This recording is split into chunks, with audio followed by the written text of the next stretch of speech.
Hey, everybody. Good morning. Happy Wednesday. Hi, Lynn. Good morning. Hey, everybody. Let us know where you're joining us from. And let us know what you're drinking this morning. I have my usual black coffee and some water. Hey, Rachel. Good morning. Happy bosses and breakfast. That's right. How's everybody doing? Where are you joining us from? Hello, hello. Hold on a second. I think Leo might be on the. Oh, no, it's right. Okay. Okay. Hi, Diana. Good morning. Hey, Lynn. Good morning, everyone. Hey, Yes. Lynn.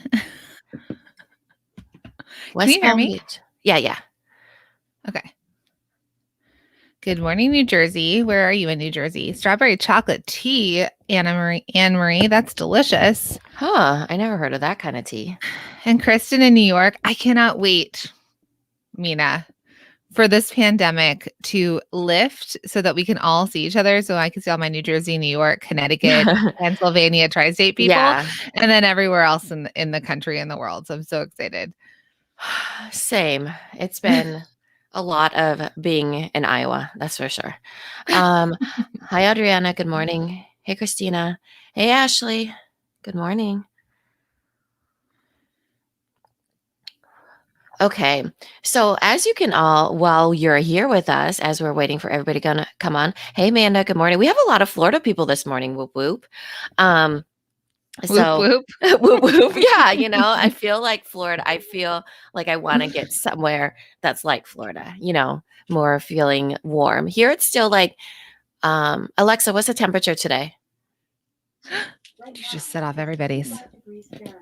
Oh, 55 degrees here. Not that I mind it though. Alexa, stop. Um,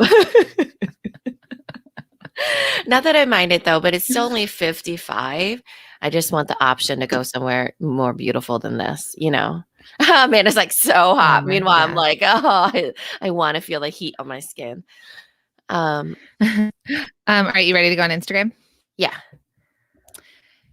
There's this new thing happening at the top of StreamYard that has connection is unstable. It's starting to tell you things are unstable. Yeah, I think yours is because you're bitmappy. Um, Okay, let me come right back. Okay. okay, yeah. See you guys back. Mandaly. OMG, I forgot about bosses and breakfast. Nope. This is a full day today.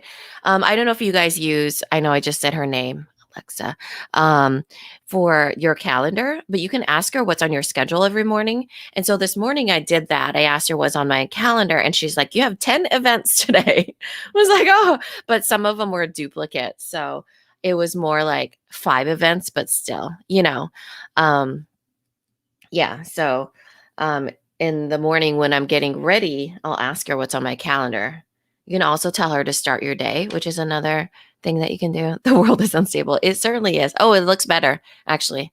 All right, I had to turn off that internet. Okay, I'm gonna go on live on my earbuds over here. Let's make sure they're connected.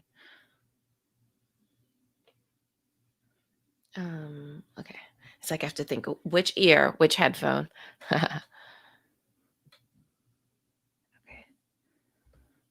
It's one of those mornings where I'm like, I'm totally gonna go live and nothing's gonna work. So let's try this. Okay. No. I don't know. I mean, today feels like not too bad. Hello, bosses and breakfast. It's Wednesday morning. Thank you for all of you that are joining us on Instagram and on Facebook.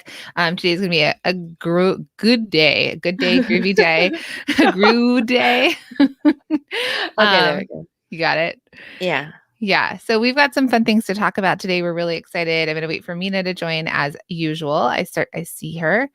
And we're gonna get going. So say hello as you're joining. Let us know you're here. And we're gonna bring on shop 1 and 5. I think it's working. I think it is too. Good morning, Suzanne. Good morning, Brianna. Hey, Murphy's Mellas. Good Hi. morning. Hello, Instagram. Good morning. Hey, Peggy. Good morning. Hey, Carney Love. Hey, Markia. Hi, Awesome Botanical. Mama K 068. Okay. Good morning, everybody. Okay. Okay. So, what do we want to talk about today? I actually just put this in last night for all of you.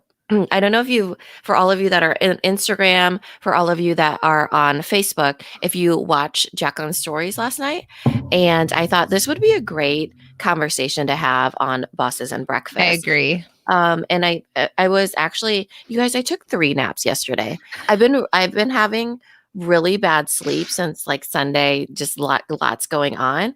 And so I haven't been sleeping at night, but yesterday I fell asleep right after our live, woke up 8, fell asleep again, woke up, took the kids walking, fell asleep again. And then my husband's like, you want to watch a movie? I was like, yeah, sure. Cause I was like, oh yeah, You're like, I I'm taking woke two up. naps. I could stay up till Yeah. midnight. Yeah, I really did think that. And then I put the kids to sleep too, because I was like, man, I've been sleeping this whole day. But I did take them out for that walk. And then I accidentally fell asleep during the movie. So I mean, I'm refreshed today. It's like a lot of naps. I've been wearing a Fitbit more actually to track, well, one, because Mina and I realized at some point we only walk about 3,000 steps because we're standing in front of our computers. Yeah. Actually, I'm standing up. We're sitting usually. And then also it tracks your sleep score now. So I've been tracking it. I 74 was my sleep score last night, which isn't fair. So I'm definitely trying to get into the 80s. My body will not go into REM for some reason. But we've been trying to kind of monitor our health, and like when I say health, like our lifestyle, our healthy lifestyle in a way of just trying to monitor, right? Like what you track. We do this with business too. What you track, you can I think measure. it's all about awareness, that self-awareness.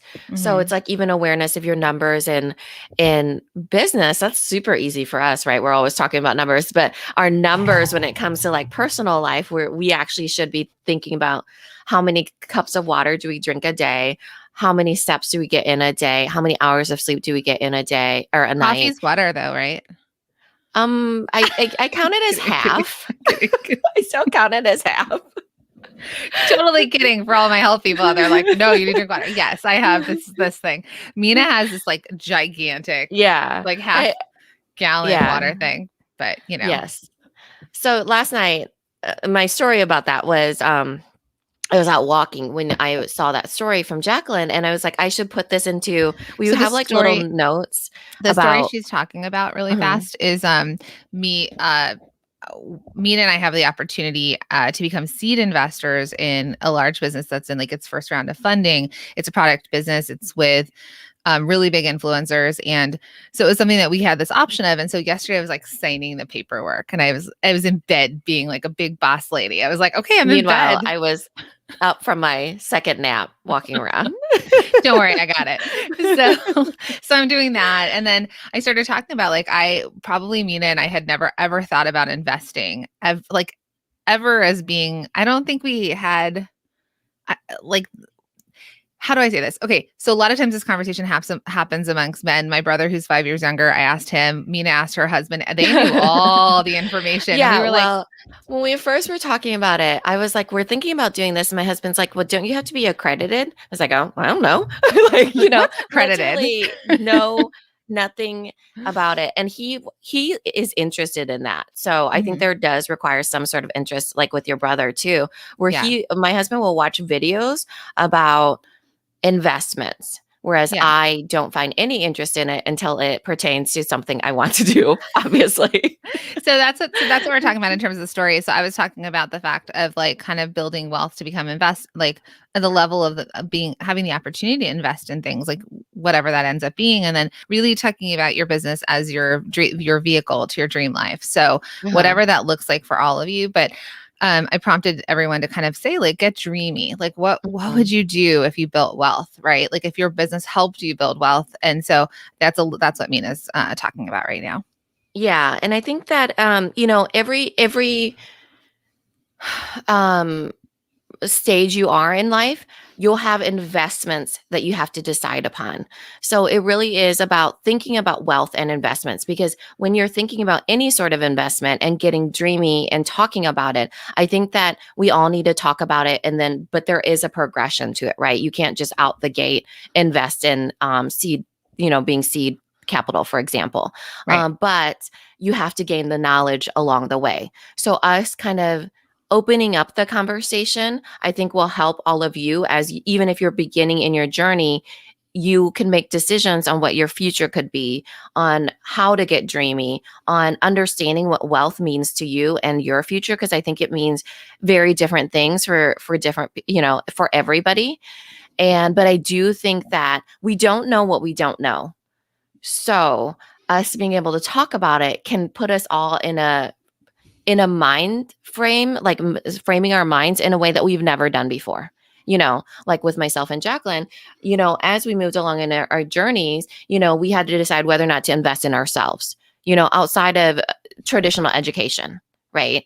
Then we had to decide to honestly invest in each other, like becoming partners, understanding like our roles, all the hiring people to be part of a team, like an official team, and paying them and their bills, quote unquote. And that's a way of investment too. And then, like courses along the way, or people along the way, or in this case, businesses along the way. Like as you get more wealth and more money, but you had to get to that point, you start to have wealth. And that's how money makes money in the real world. Like coming from like first generation, I'm a first generation American, Jacqueline is as well. I think you never understand wealth. You don't even understand it outside of money. Like I know that even if I talk to my parents who, literally came here as refugees with nothing, they would not understand the idea of wealth. They weren't able to give me that sort of knowledge, I you think our know? parents specifically were, it was more about survival. So Yes, they were like, exactly. new land, new life, New survival. How do we language, Yeah, like, our children in this new land, that sort of yeah. thing. So we're going to talk about that. We're going to talk about like some really interesting things today in terms of investments and wealth and you know basically getting dreamy, right? Women, wealth, investments, and like investments into yourself and investments into your future. So, but before we do that, I just wanted to do a little bit of reminders here today. So, how many of you are in Bestseller Secrets Challenge? You can let us know and say hi. Let us know you're in Bestseller Secrets Challenge in the comments. But what I wanted to actually invite all of you to, so if you're in the Bestseller Secrets Challenge, you have been invited to sign up for this on Friday. It is a free masterclass that we're offering, but we I'm calling it actually a mega training workshop.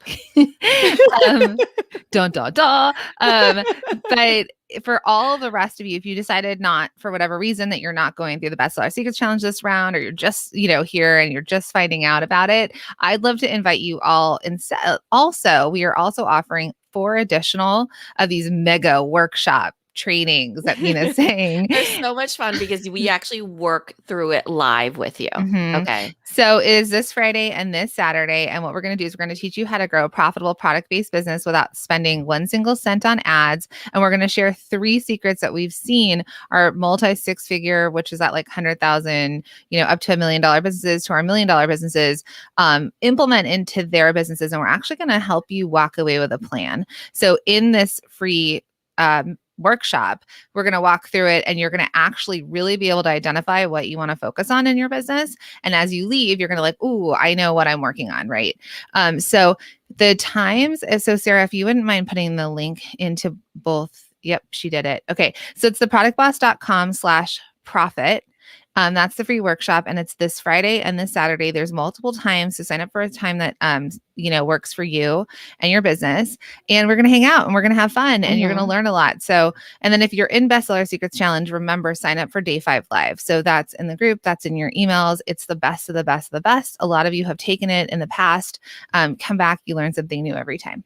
And it's in your email. So for all of you that are on Instagram, if you check your emails, and for all of you on Facebook too, the link is in there as well in every single email you receive, just to make sure you pre-register, because then we can know how many people are going to be there. We understand how many people we're going to walk through a plan and get you rocking and rolling by the end of it. Yeah, and show up for yourself. We actually put a little text message reminder in there. So if you need a little reminder, we'll just text you and say, hey, in 5 minutes, we're going live into the workshop. Do it for you and your business, right? It's an hour training. It's worth it. It's worth, if anything, walking away with a plan on really, like, once you discover these 3 secrets, really identifying what can I do for my business, because the whole goal here and you'll hear us say this a lot in the next couple of weeks, is that we believe that there's many paths to profit for all of you. So what does that Mhm. mean? That means that, Ivy and Ash Nail Wraps, for example, has a different path to profit than, Amanda Lee Designs. So both of them have Mhm. different products and they have different ways that they want to sell them. They have different ways that they want to show up for their customers and their consumers. They have different ways that they want to attract customers. So they have different ways for their systems that they're going to integrate in their business. We all have the same, but it's different looks. And they have different Mhm. ways that they're going to sell it and where their platform is and what works with their life, right? Somebody might Yeah. say, I want to sell to Target and Walmart. And another person might say, I just want to keep showing up at in-person trade shows and sell a little bit online. So we all have different paths and we all have different end goals, different results, different revenues that we want to hit, right? And your dreams are whatever your dreams are. And that's why when you should see our stories on Instagram, some people said that they want to buy a lake house. Other people want to leave their full-time job, right?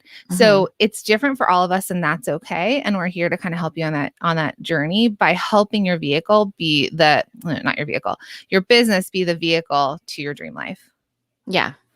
It'll be great. So that is on Friday. We're so pumped for that. It's literally the best of the best. So if you feel like I always feel like learning is fantastic in the way that you always pick up something different, right? Mm, You always pick up something different. Sometimes you go through this entrepreneurial journey and you're like, what am I missing? What am I missing? And so it really can give you a different perspective. Sometimes you intake things differently than the first time you took Bestseller Secrets Challenge or the first time you went through this with us.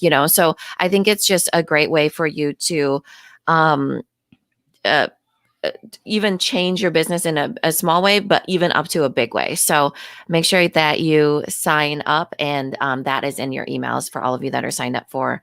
And actually, you can just go to theproductboss.com/profit. I don't know why I wasn't saying that yeah. So it's URL. theproductboss.com/profit for all of you that are not in Bestseller Secrets Challenge. Unless you can't actually, if you cannot make that day 5 live, you're welcome to join these other time zones. Or time slots, if that works best for you. But for everybody else that's not in the challenge, we have these 4 workshops for you. So it's theproductboss.com/profit. Okay. So speaking of that, all right, let's start with getting dreamy, because Christina over here, who's probably serious and funny all at the same time, said, my dream is to drive a car that wasn't made in 2006. So I'd love to start this morning with all of you with dropping in something dreamy into the comments of something you would like. And it could actually be even bigger. So I think a lot of times we see through the next 12 months, right? Or we see in the next couple of years, we see stuff that feels tangible to us. Like, um, uh, maybe it is buying a new car, or what's something that you would say that's like a little bit more like, I'd like to pay myself. Yeah. That might be something. Right. I think it's more short term because it feels like it's attainable. But when you're really thinking about true visioning and true dreaming of what your dream life could be, it's more long term, and it's a kind of the foundation of that long term dream, because it feels so intangible, feels so far away, is that it still aligns with your why. Why do you want that? Does that truly make you happy? So I think when we're thinking about those long term things and those short term things, they all accumulate into our dream life, because we're living our life, right? Every day, it's not like we're, living in the future. We have to live, on our path there. And I think that there's lots of things that we can look forward to, but we have to kind of make sure we're in the right direction, like our compass is in the right direction. Yeah. So I'm getting some really good ones here. A lot of people are wanting vacation homes, beach Hmm. houses. So we've got second house in Florida, take my family on vacations, pay off student loans and travel. My dream is to fund autism research. That's Rachel. I want to buy a Tesla and maybe a vacation house. My dream is for 6-figure business and also to own a beach house. Over here, short-term lake house, long-term $1 million in the bank. Like it. I want to pay myself. My dream is to grow $1 million business. I want to retire my husband so he can follow his dream in music, make enough to contribute to my mom's board and care facility and rent. Having a work-life balance where I don't feel like I have to work 18 hours a day to make enough money.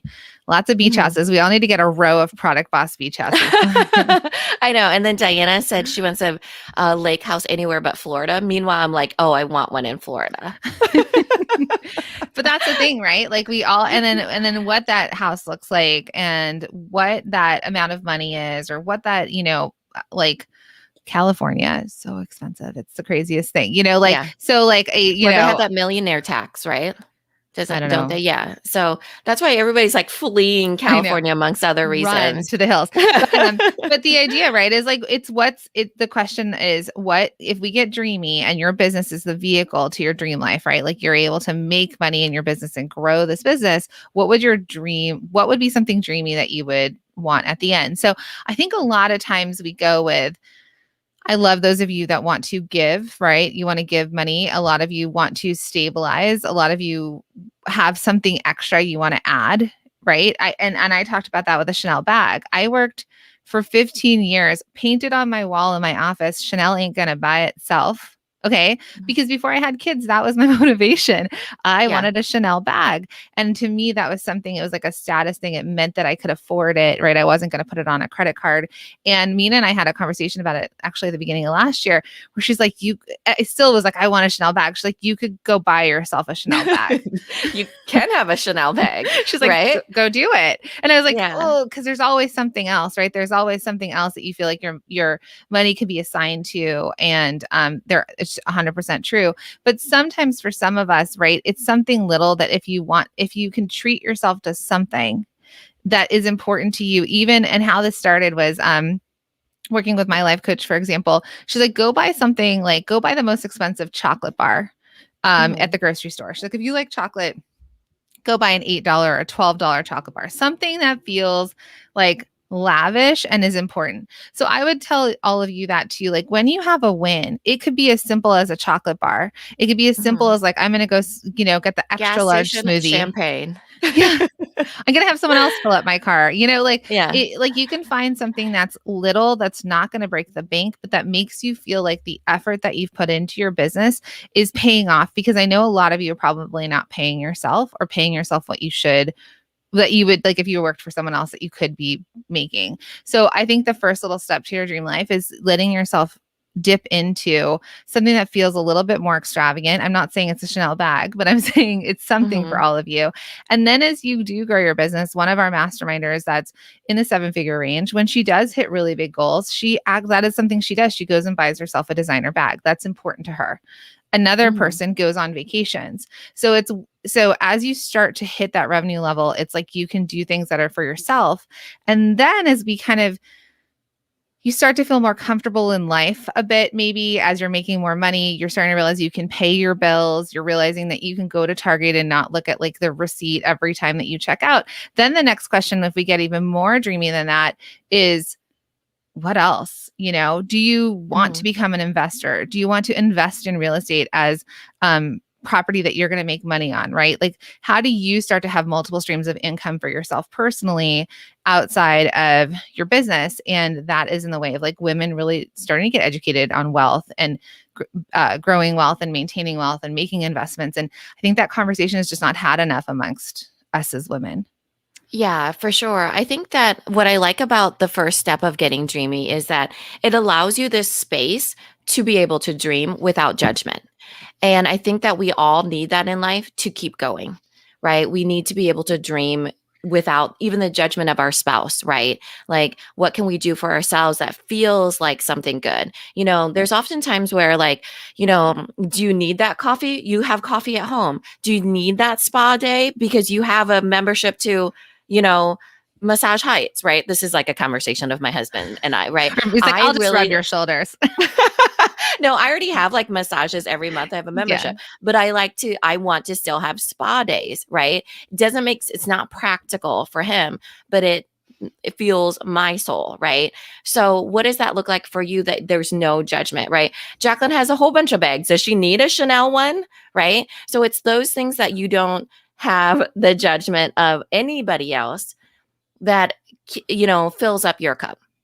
And then as you move forward and you attain more wealth and more knowledge, and you're further along in your journey, then you start thinking about the footprint you're leaving, right? It's It's usually has to legacy. do, yeah, the legacy. It usually has to do with philanthropy or what you're leaving with your kids. It's generational, you know?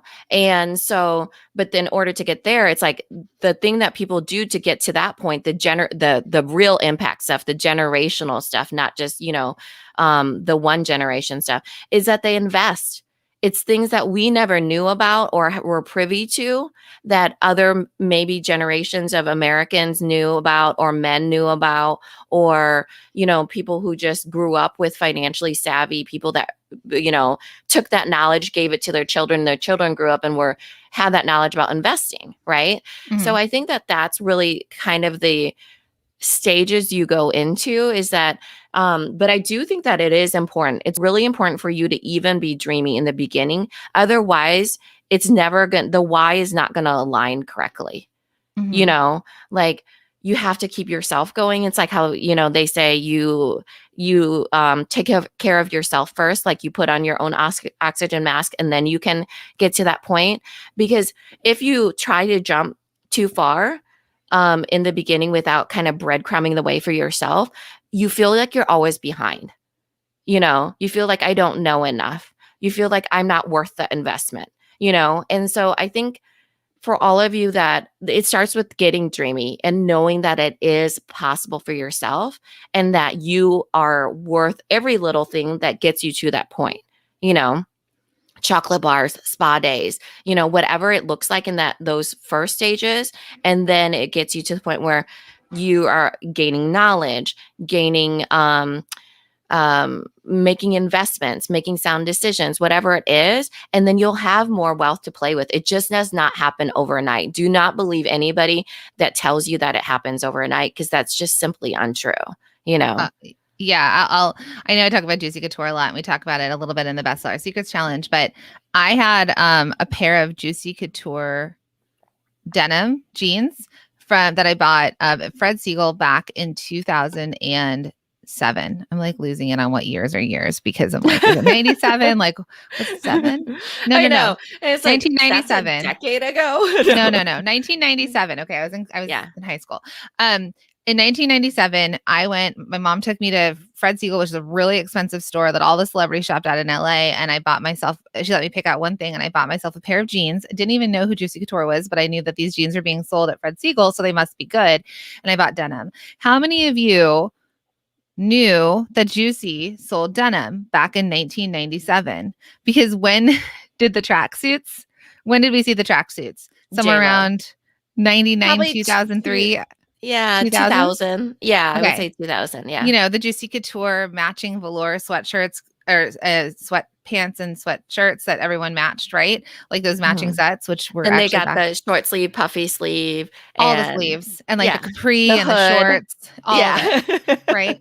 So that's what put Juicy on the map. That's what Juicy grew to sell their company off for $200 million. But did you know that before they ever, were known for They that, didn't which even know. They didn't even know, they came right? out with a tracksuit at one point. And then all of a sudden, JLo's launched a brand around it, like she's knocking them off. Like I remember in Santa Monica, there were shops of like, you'd walk in and it was rainbow walls of velour tracksuits. It was the thing.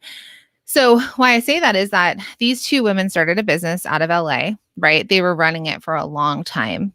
And then they finally hit with a bestseller, something that like set the world on fire and created a trend that no one ever thought was going to be a trend. They dropped the jeans, they dropped the whatever, they had the shirts, they were bought out for like 200 million. All of a sudden we saw, actual brick and mortars of them. We saw them being sold in Macy's, like they were sold everywhere.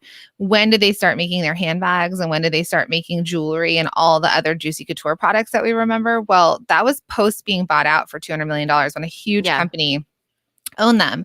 But I say that because like Mina's saying that overnight success, that business, you may have realized all of a sudden they came onto the map and you're like, ooh, tracksuits. And a couple And of they years later, always they're knew sold. tracksuits were their star. But that is not true. They did not know that. And you trust me that those ladies were probably eventually like, oh my God, I'm not another tracksuit. And then the buyers are like, keep making tracksuits. Like, I can't do it. Just take my business for 200 million. No.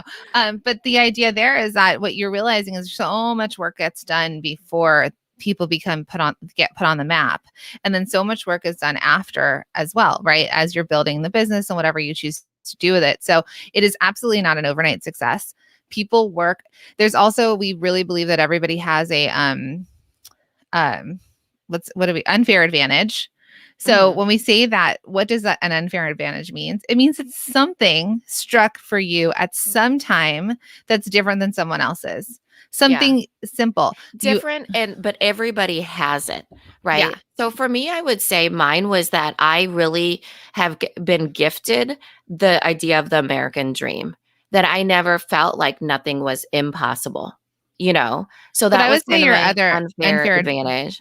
But I Yeah. would also say your unfair advantage for your little labels was that you didn't know that Prime Day was coming and you got Yeah. on Amazon at the right time. And it just so happened that Prime Day was a few months later and it kind of set your business Yeah. afloat, right? Right. Right. Mine for Cuffs Couture, my unfair advantage was one, I worked for a celebrity. So I actually had access to celebrities that were able to Mhm. wear my product. And then I had gotten a press piece because I had those celebrities wearing my product and I got it like someone did it for me for free. So it was because I was in LA.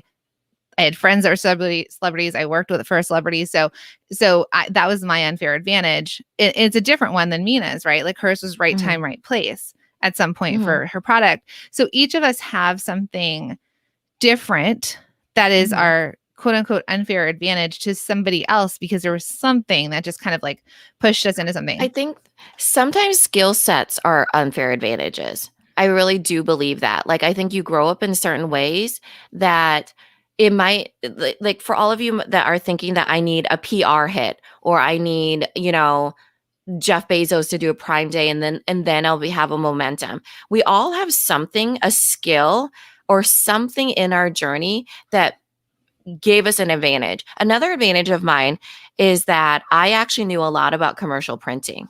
Mm-hmm. All those years that I did annual reports, newsletters, print collateral, I knew different folds like gatefold, Z fold, every the different hinges that go to different binders, all those things. And I was able to create a product from it, right? So there's things that you don't realize that give you an unfair advantage according to everybody else, but everybody has them. Sometimes people, like I would say my sister, she was born with the ability to negotiate. Like, I kid you not, that woman could get us into anywhere, could pry things out of people. Like, and I could not negotiate to get myself out of, saving $1, like so I think there's certain skills that people attain over the years and they develop that give them an unfair advantage as well. So think about So what that could be for all of you. yeah, I'd love to hear what you think yours is. And I'm going to you actually, I didn't realize this, and you and I've kind of talked about it, but an unfair advantage for me was I was a fashion designer. I went to school, but I was hired by a big business, but it was still run like a small business. And so while I thought I was just going to be an assistant designer, I lived in Florida for this company. I thought I was just going to be an assistant designer. In fact, I was just the designer, right? They hired me an assistant design price, but I was able to do everything Uh-huh. everything. And I was able to work at the trade shows. Like they put me in the booth, or like when I worked for the celebrity, we did runway shows. Like I like Chrissy Teigen was one of our original models when she was just 18, right? Like we did all this stuff. And so my unfair advantage is that I was given these really humongous opportunities when I was like 24, 25, 26, that my friends that worked at Gap and Nike and all the big businesses, they were still doing like a very specific job at a big corporation. And so that's why I was able to launch my own line very quickly. I was able to help people launch Hmm. lines. I was able to do the product boss. Those friends of mine that I've worked for 15 years, or I don't know how many years it's been now, at like a Gap and a Nike, they still call me when they're thinking about launching their own line. And I'm like, but you worked at Nike, but they can design it, but they don't know how to do it themselves. So Yeah, that's my unfair advantage there. right. Okay, so we have one over here. Unfair. This is Three Best Bakery. Unfair advantage: a husband who is 100% supportive and has taken the role sole supporter while I've grown. That's amazing, Yeah. right? Yeah, that is amazing. And that is an advantage because there's lots of people that don't have the support of their husbands, right? Mhm. And it makes it just a little bit harder, a lot harder actually, if you don't have that advantage, right? Rachel says soldering. And then Christina says, I was born a maker. I just recently realized that not everybody has a designer maker brain. It's true. Not everybody, friends, Hmm. could actually say, I'm going to take this something that I can do that's creative, or actually just do anything creative. That is 100% truth right there. Like, And not then everybody. Yeah.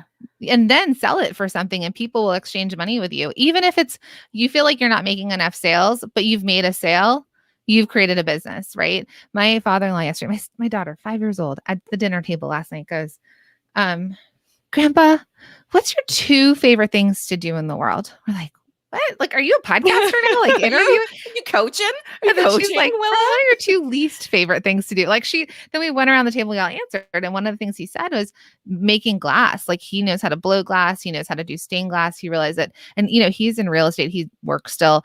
And I was like, ooh, that's something that he loves so much, but can't ever do unless there's leisurely time to do it. Right. And so some of you, like as creatives, you're able to do something you love so much and sell it. Like James was like, one of my favorite things to do is act and sing. And we're like, and he gets to get paid for it. One of my favorite things to do is design and make product and be an entrepreneur. And I get paid for that. And so there's something very cool about all of us here that are creatives that are able to build businesses around that as well. Yeah, one of my favorite things to do is learn and to teach other people things, and I get to do that in a creative way. I always knew I always felt like creatively I was going to write books or do something or teach or something, and it came out to be that I was a podcaster. I could teach courses or, teach in different ways. So I think it evolves in what you think it could be, but it's definitely like people gravitate towards certain skill sets, or they gravitate towards there's advantages that we all have, that could potentially be just the spark that you need. It's the spark that you need that could, ignite everything for you. So if you don't want to put it in the comments, that's okay. But think about what you think. Like, just find something that's your unfair advantage, which actually somewhat is like a spark, right? It's that initial spark to set the fire ablaze, like when we're trying to light a campfire. So I think that that's something for all of you to think about, because so many times we could think about what we don't have. Like we think about the have-nots versus the haves. And what were you going to say? Oh, I love these examples. First, I wanted to say Sage House. She said, my unfair advantage is being numbers and math minded. I've always made sure I made a profit from the very beginning. I love that. Love that, because I'm definitely not math minded. I was good at it growing up. I'm terrible at it now. But my kids are math minded. Like they really are good at it. And I'm like, oh my gosh, like, thank goodness I don't have to teach You're them. like, can you divide this for me? Because my TI-82. Literally, I have it, you guys. She literally has her TI-82. We're in like mastermind calls, and she's like, let me see what you're okay. And then I love this about Nancy too. So Nancy, who's in our mastermind, says, I know more about hummingbirds than just about anybody out there. My expertise totally backs my brand. So she sells hummingbird food and hummingbird feeders, and she does amazing on Etsy, and she just kills it. So I love that, because even that, right, knowing about hummingbirds, like how special is that? That's amazing. And she was a zookeeper, which makes her like the coolest person we've all known in our life. Yeah, she's one of our masterminders. So we also have Sabria says, my self-discipline is my unfair advantage. I will not give up. Amanda, who she says, I know how to find super awesome old furniture and flip it. And not only that, you're an artist. Let's see. I know Annika says, I'm the fastest action taker I know. That's my innate ability. That is my unfair advantage. I'm gonna be honest about that. It's true. Like Mina and I are high on we've taken the Colby test. It starts with a K, so Kolbe. It's an interesting thing to take one day if you're Which you can go to theproductboss.com/Colby, I believe. Yeah. It's a really interesting test. Like if you go take it, you can send us your results. It's really interesting. So there's 4 measures. It's basically, how do you work like authentically? How do you, if everybody is presented with a problem, even when they're young to when they're old, it's the same, you get the same score. It's how you approach a problem. It's not strengths and weaknesses, but it's just how people approach problems in different ways. So for example, if you got high in quick start, and if you would be an innovator versus a sustainer, for example, or I can't remember exactly what it is, but it's not strengths and weaknesses. It tells you how you approach to solve a problem. So like a quick start, for example, might be like, okay, I have enough facts. I'm going to start a business tomorrow, right? Like I'm definitely a quick Mhm. start where I'm like, oh, let's do this and launch it. And I sometimes have to really pull myself back and say, I need to sleep on something for 24 hours Yeah. before I actually say it out of my mouth. Right. So then there's So, quick. really quick fun fact. Okay, so Jacqueline's score is actually 6362 or something like I that. thought I was 8 for quick start. Oh, no, 6382. Yeah. 6382. So she's the same with me on fact finding, which is the first one, which is you need to know a lot. So that's a 6. Anything above 7 is considered a really high score. 8, 9, 7, 8, 9 is the highest, and then anything in there is like medium. So we're a 6 in that we're fact finders, but we're the top of the medium, like imagine a glow, that's like red hot or not.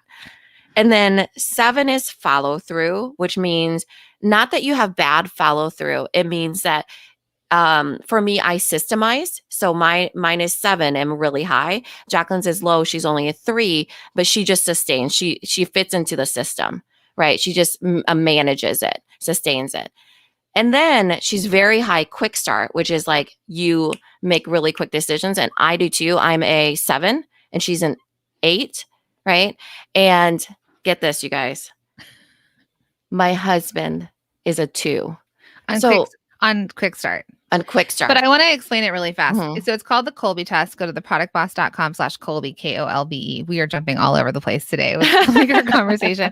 But what that means is, so from a quick start, it's like, how fast can you take action? And sometimes what Mhm. happens is someone that might be like really high in fact finding and kind of middle to lower on quick start means that some people have to keep researching They get before a they little can bit take action. paralyzed. Yeah. Yeah. Mhm. Versus like where like me, I need to know enough to make the decision and I can start quickly. I just need to know enough and that's why Mina and I work really well together because we're like, we need to have some basic context of how this works. We need to research a little bit, but then we can buy it. We don't have to like my husband with like cars and mechanics. He's like, he Uh-huh. needs to like, He's the 4th one, yeah, he which like, is implementer. so it's like understanding how something works, like machinery, like pulling things apart and being like, ooh, how does this work? Mina and I can kind of look at it and say, okay, Uh-huh. that's a printer. I'll use it. Like Yeah. I So we believe it'll both work. score, I believe, a 2 in that one. My husband scores a 5. And so what that means is that when you walk past a machine, you have to know how the machine works. So if you're taking apart toasters, you're taking apart, different things, you're very high in implementer because you need to know how things work before you move forward to solve the problem. The reason why Jacqueline and I score so low on that is where we're like, yep, that works as a whole. We don't need to know how it works. We just know that this is overall the result that we want, right? We don't need to be like, oh, this machine looks interesting. I'm going to touch it. I'm going to see this little cogwheel goes here. I've never, ever taken anything apart. I've never put something together. Like that is just, I feel like my cousin Jimmy would be very high on this. And So, we were sort of feeling that maybe sometimes men do perform in a different way there. But why we're talking about this really and not to get super distracted, but is like it's identifying, knowing how like you approach a situation and then being able to say, okay, I know that I act really fast. Or sometimes my husband's like, why do you need to know everything? Like, why do you have so many questions? Like you were trying to make a decision, like we're driving across the country and he's like, I'm like, well, where are we going? And then da-da-da and da-da-da, because I'm a fact finder, right? So if he knows that I'm a higher fact finder, he's asking me to make a decision.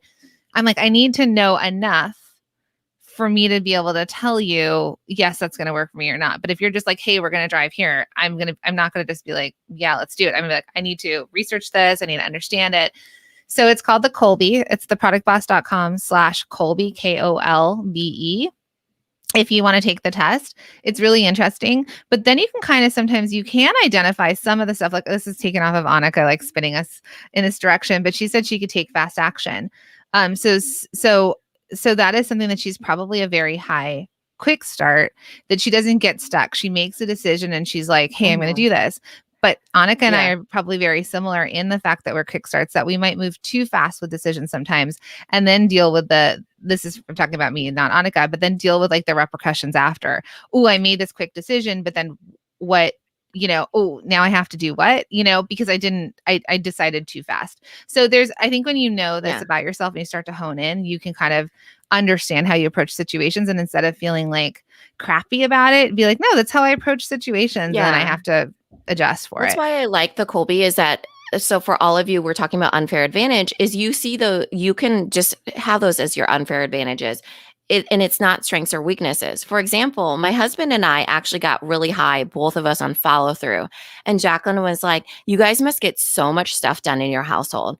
And I was Because like, they're well, both really high actually, on follow through. And I'm like, oh, they're yeah. like, they probably have lists that they've checked off and checked off twice. However, it's the opposite because when you're high on quick start, you systemize everything, right? And so what happens, what my No, when you're husband high on follow through. or when you're high on follow through, what happens is you systemize everything. So it tells you in this test. And so he was like, no wonder we always butt heads. It's because I'm trying to get you to fit into my system and you're trying to get me to fit into your system. So so it tells you on the exact thing, like you systemize, don't try to, and it talks about, don't let anybody tell you what you need to fit into because you usually can naturally know how things will work, right? Naturally, I can systemize just about anything with acronyms, mnemonic devices, the rainbow device, whatever it She'll is, I come can back use and it. she'll be like, okay, we're going to teach this. And I've created an Yeah. entire acronym for it. And it means this. You guys, there are so many acronyms out there. Like we've got written down so I many know, trainings. so many. I literally have to pull back from the amount of acronyms and mnemonic devices I've created for all of you. And so the thing is, though, the reason why we don't get a lot of stuff done is because we butt heads because of that. I want it to be systemized this way. He wants to be systemized this way. And the other thing is that he's a 2 in quick start. And my one life partner is a 2. My other is high. And so that's why I'm like pulling out my hair sometimes because I'm like, please, can we just move forward with this? And he's like, well, blah, blah, blah. And so I think that it just gives you a little bit of understanding of how you work with other people, but understanding of yourself too. So so his unfair advantage, he is a pharmacist. Remember that, licensed pharmacist. So his unfair advantage is that he has very high follow through. So he can systemize everything like I can. He has low quick start, meaning that he's very thoughtful and he really thinks out the decisions he's going to make. And then he's a middle of the row implementer, so a 5, whereas Jacqueline and I are 2, which means that he can pretty much adapt. He can see how things are going to, be big vision, but he actually knows and understands how things work. Like he can fix things if he needs to. He understands how the machine works, things like that, where I'm just like, oh, just hire somebody to put that machine together, And so it really is like it makes you understand yourself more so you can pull out your unfair advantages, whatever they are, and know that they are advantages and not weaknesses. So Yeah. that's why I think it's a really good, way to figure out what your unfair advantage is. Yeah. So, and we, the reason why Mina and I took a bunch of personality tests at some point was because we're 2 CEOs, we're 2 business owners, we're partners. And so I was like, I wish I took the Colby before I got married. Not that I wouldn't have married my husband, but we probably would have like saved on a lot of fights as we started getting to know each other being married. Because it would have been like, oh, we both have low follow through. We need to hire someone to help us do X. Instead of being like, why aren't you building the fence? Why aren't you building the fence? So, Yeah. So it's KOLB for everybody asking. I mean B E. Oh my God, did I say that wrong? KOLBE. Colby. Yeah. theproductboss.com/Colby. So, Yeah. so we say that because we had to really identify our working partnership, which is why we have taken the Myers-Briggs or certain tests that we've taken because we have to approach things differently. A lot of you, as you're doing this on your own, but you might sometimes feel bad about it with something that you've done and be like, why am I like this? Instead of realizing this is just how you've been. The Colby lasts for about 40 years. So it's not something that changes. It's something that probably has been how you have been since you started sort of approaching things as a child. So we say that to you for one on that. So this leads back to the unfair advantage, which is where we started with this part of the conversation, which was all of us have some sort of unfair advantage which is something that we can lean into, right? It's like a spark of it's like a spark that like is going to set something on fire, right? Like it's like what is that spark that's going to help your business grow? And all of this came from the conversation about women and wealth, and having a conversation about your business being the vehicle to you hitting your dream life, right? Like Yeah. what is that? And what can wealth do for you? It's not a bad thing. So as you make money, what are you going to do with the money you make? And it's our responsibility as women to educate ourselves on this, to be surrounded by other people. So first and foremost, what you did probably initially was that you invested in yourself to start a business, right? Mm-hmm. You paid taxes, you probably paid for like your registration, you paid for machinery or for raw goods. Like there's something like that that you initially took some extra money with and you created a business. And then the next thing from that is what are you doing to invest into yourself? Are you paying for a trainer, in normal times at a A gym? mentor. Do Yeah. you have a mentor or a coach? Because coaches and mentors are the things like, coaches like trainers, even those are the things that hold us accountable and have us show up. Are you investing in yourself with like learning how to be a better boss, learning how to run your business, investing yourself in courses, signing up for free challenges that are going to help level you up? So there's that investment initially. Then as you start to make money, it's paying yourself for Mm-hmm. like, that's our goal with our students, is to get you paid. And so that's why we work on getting you profitable fast. Like the multi-stream machine, which is our signature course. The whole idea is finding your path to profit and getting you profitable fast so that you can start paying yourself and hiring team members to keep growing your business. And then we get past that kind of like survival mode, that sort of like, okay, this is working, money's coming in, I'm profitable, it's growing. And then you're going to hit a point that you're like, okay, the company has profit. Now we have Mm-hmm. profit. We invest some back in, we save some, but how do we continue to build wealth? And I just wanted to read a couple stats. I'm on RBC Wealth Management, and they said that the global economy, women are starting and running new businesses at a rapid rate. This is all pre 2020.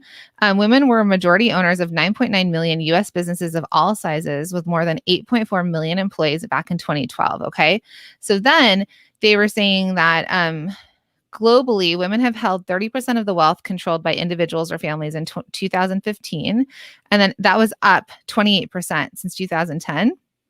And 44% had grown their wealth independently as entrepreneurs. So right now, with only 30% of women in the world that control wealth, but 44% of those women, so that's almost 50%, have built their wealth independently as entrepreneurs. That's all of you. Yeah. You all have the ability as entrepreneurs to build wealth. And they said by 2020, women are expected to control $72 trillion, which is 32% of all the wealth, up from 51 trillion in 2015. So that's a huge jump. Like all of you are contributing to these numbers because more and more women are building businesses, able to hire people and starting to build wealth. But it's our responsibility as women to educate ourselves on wealth management. What do we do? Do we invest? Like, Mm-hmm. first you cover retirement, kids' college I mean, it, funds. it really is something that men do naturally. So Mhm. in everything that Jacqueline is I don't talking know if about, it's natural. I I actually think want to say they they have just more had more confidence than, access. and I mean, it's like They the women that I meet that understand wealth and understand money. It's because they're as confident as their male counterparts that were given that knowledge or had those talks before. So they've a had lot the of talks. times, yeah, they've had the talks. It's natural for them to invest. Like my husband, he'll invest even in himself very easily and naturally. Whereas sometimes with women, you have to pull it out of them, right? There's a confidence around wealth and money that women almost don't talk about, or they judge each other on it, you know. Whereas like if, oh, you started a business as a man, oh, that's amazing, what are you going to invest in, how are you going to up level yourself? And with women it's like, oh, I'm really, I want to have this course, I don't want to, or I need to do this, and there's a wavering because I don't know, it's just less confident. It's like that I story feel of like there's the also interview. yeah, I also feel like it's like that money can go somewhere else. right? Like Yeah. we can kind of always I do this with working out, to be honest. Like I'm always like, oh, I should wash the dishes. Or like Mhm. the laundry needs to be done. It's like Yeah. nagging at me out there. I'm like, oh, I'm not going to work out right. I'm not going to do self-care because I need to take care of my kids and I need to take care of all the other things that kind of weigh on me because we were given this, like, it's like we're split in two, right? Like women now are kind of like, we still are being raised with the idea of, or thinking, not raised, maybe we saw or modeled that it was like our responsibility is the home, right? And then also though we were also told, well, you can start a business. And so then you kind of get caught, but you are worth investing in yourself. Mhm. You're worth having your own money, like having your own savings account, a small amount that is yours to buy yourself an expensive chocolate bar or to buy yourself a Chanel bag. Should you save up enough money to do that, or to invest, some opportunity comes up that you can take that money and invest it because that's something that you have decided with your spouse or your partner that Susie Orman does Women in Money, right? I read that a really long time ago in my early 20s, but she's all about women having a savings account that they can do what they want with that money.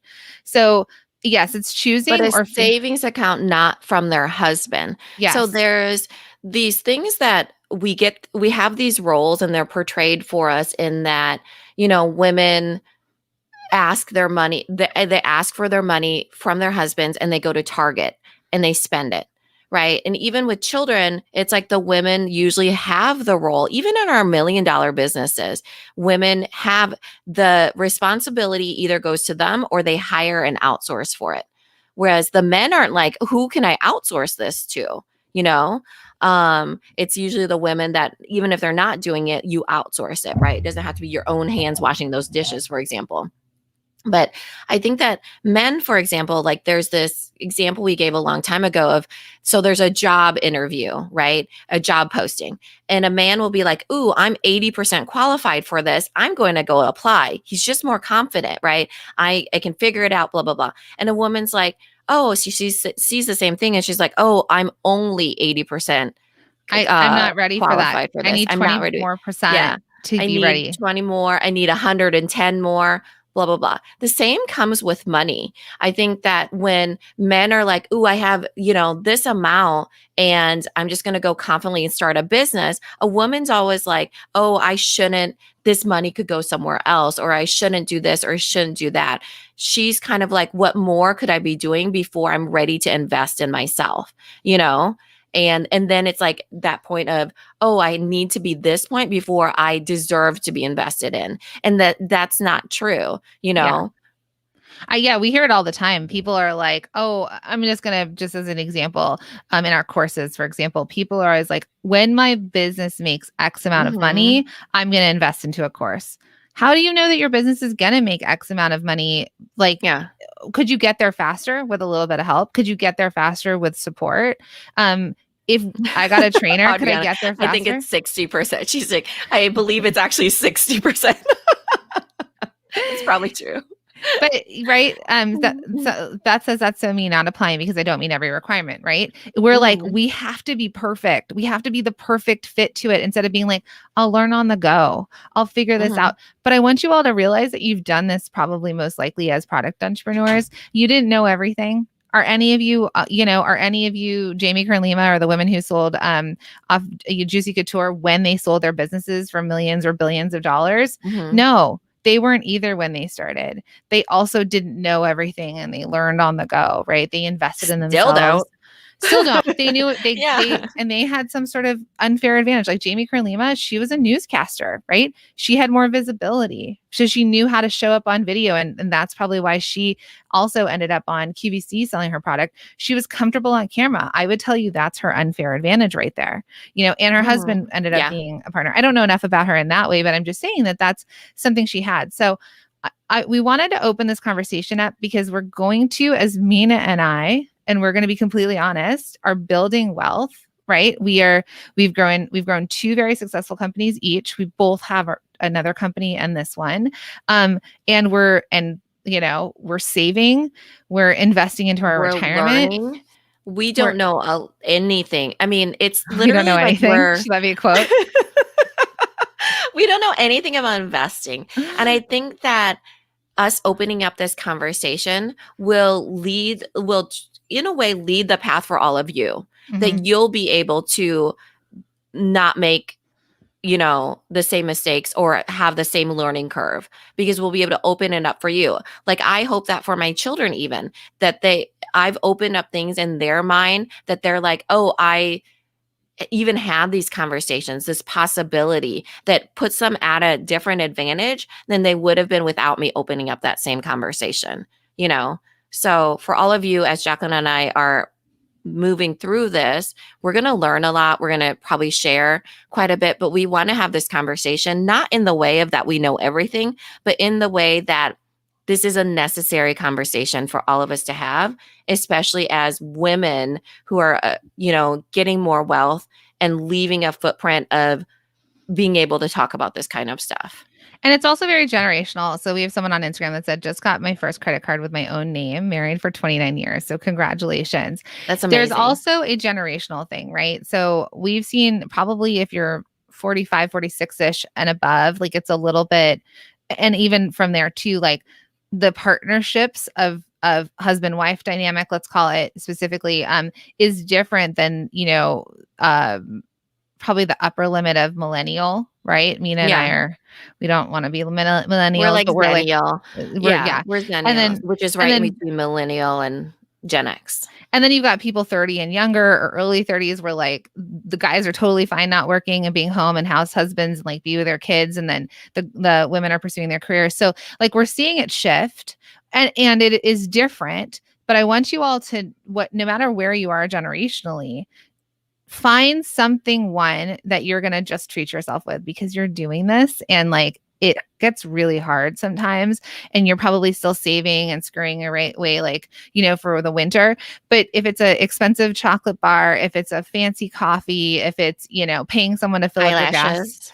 eyelashes, if it's getting someone to clean your house once a week, once a month, like whatever it is, find something that you can afford comfortably that you're treating yourself. Okay. Even if it's not paying yourself. Cause if it's a $50, $100, whatever, it's like, yes, you could take that as income, but there might be something that you want to spend there. Okay. So that's the first part. Then the second part for all of you is, so that's treating yourself. The second part is getting dreamy, blowing your own glass ceiling, like your cap off and thinking, what could I actually do? Because it first just takes you believing in it and Yeah. working towards that, knowing you don't have to be perfect. You can be 80%. You could be 70%. You could just be on the go. You're just going to Yeah. figure it out as you get there. None of us knew how to be moms, right? Like we had children and then it was like, good luck and raise this child. Still. Get them to college, make sure they're alive, make sure they don't end up in jail. Like no pressure. Self-sufficient children. Good luck, everyone. Like if we can raise humans, you can, or take care of plants or animals, like you can do this. So, and then we're going to keep this conversation going as we learn more, as we learn about investing, as we learn about wealth management, growing wealth, and then also just what you can do when you get there, right? Because it's the idea of letting you see something. A lot of you have come up with us on this path of the product blast. A lot of you have been with us since the beginning, and you're seeing too. Like, and we want to just be totally open and honest with it, right? We don't know everything, and we're also figuring it out as we go. I love it. I love it because it's like having that friend that's there with you and being like, hey, you're actually really good at this. And you didn't realize it for yourself. So that's what we're hoping with these conversations is that we're your friend that says, hey, you could actually invest in stuff. You can make your own money. You could have your dream life. And you're like, oh my gosh, I didn't realize that, but I can and I will. Right. So yeah, just opening that up for all of you. All right. So as a little bit of like backing up into this, we're inviting you to our free workshops this weekend, Friday and Saturday. It's theproductboss.com/profit. So theproductboss.com/profit. Go over, register. The link's in our bio or it's in our emails. And I think it's another thing that's going to help you start to think bigger for yourself, right? We're going to help you figure out like, what do you do? What's your plan?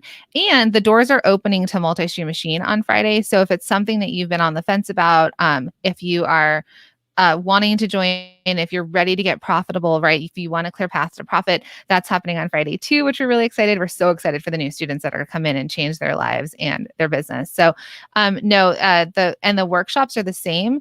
It's just 4 different time slots for all of you, depending on where you are in the world. We wanted to make it easy and accessible to everyone. So we're really excited. Thank you for being in this conversation with us. And if you have any other questions or if this resonated with you when we post it, leave a comment below. Let us know that it resonated. And you can always shoot us a DM as well. Yeah. Thanks, everybody. Thanks, everyone.